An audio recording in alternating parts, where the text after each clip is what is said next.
So here's a quick overview of what my actual tool bag looks like. Now these are some quick photos just revealing some of the more detail of how my tool bag's actually organized. So here's the tools on the one side, and the first tool is a mirror, and when this allows me to see things that might be obscured. And then here are my insulated screwdrivers, which are just awesome for protection. And going into my folding utility knife, just awesome because it's always sharp because it's disposable blades. And then here is my Klein level, and I love this tool because the magnets on the bottom, they adhere really nicely to metallic surfaces, so they make panel installation really easy. And going into my tin snips, and of course I got all three types, and just really nice, make butter out of any type of sheet metal.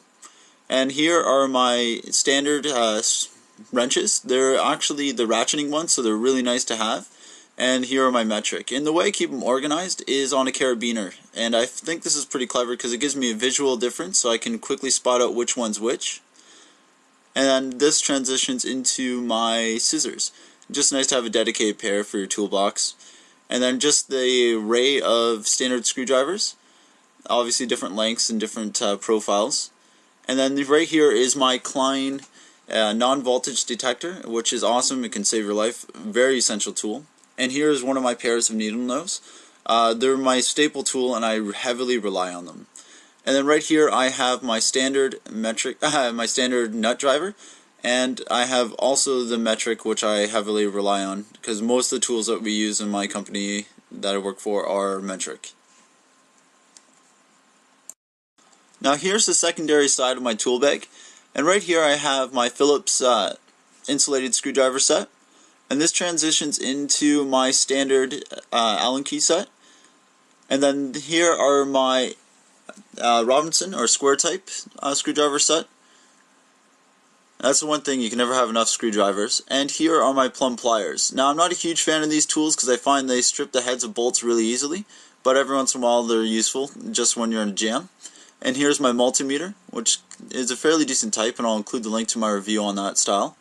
And here are tweezers, just good for detail grabbing things or setting things into place. And this goes into my adjustable wrenches. Now I'm not a huge fan of these, they destroy bolts, but every once in a while when you're in a jam they're just a nice tool to have. And here's just a quick DeWalt bit set just for my screwdrivers, my drills. And here's my slim needle nose pliers. Nice little profile on them, really awesome for detail work. And just another pair of needle nose as well. Like I said, I heavily rely on these tools. And here are my side cutters, which just basically turn any wire into butter. And this goes into the staple of any electrician's tools, the lineman's pliers. Just nice for putting twists or cutting things. They're just a really heavy, solid tool, nice to rely on. And here are my metric Allen keys. And both my sets are Cobalt. Not a huge fan of them, but I'm looking to replace them soon. And here are my Phillips, just regular set of Klein screwdrivers. And this transitions into my Robinson insulated screwdrivers. And then here's my array of wire strippers, all Klein. Huge fan of them, especially this one. Really awesome for when you're doing housework wiring, just because they have the pre-sized ones for that styling of wire. And this is my heavier gauge, and then my thinner gauge for the detail electronics of control.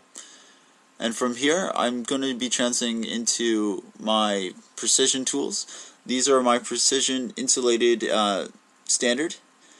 They're really nice, just gives you that source of protection, well, sense I should say. And then here are my Phillips. Just once again, nice to have that sense of protection when you're working on detailed circuits. And right here I just have a paint scraper, not a bad tool to have around for just clearing up a surface or just getting rid of gaskets. Now here's everything I just keep in the sides. The first thing I'm going to show you is my lockout tags.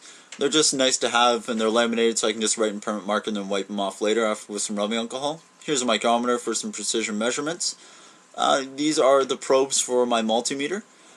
And then here are, my high voltage panel access key. And then this goes into my safety glasses, which I like to keep on the outside. And my multi-bit screwdriver. This is just a nice tool to have on the outside just in case you just want to grab one quick tool to do everything. And here's my lockout lock. And from there I go into my flush cut for zip ties and all that fun stuff. And then permanent marker for writing on my lockout tags, some more precision screwdrivers, some gloves to keep my hands warm when I'm working outside. They have a little bit of grip onto them, so it's really nice. And just a measuring tape, one of the more essential tools. And in from that, I have my DeWalt impact set. I keep them on the side pouch just because they don't store nicely in the actual tool bag itself.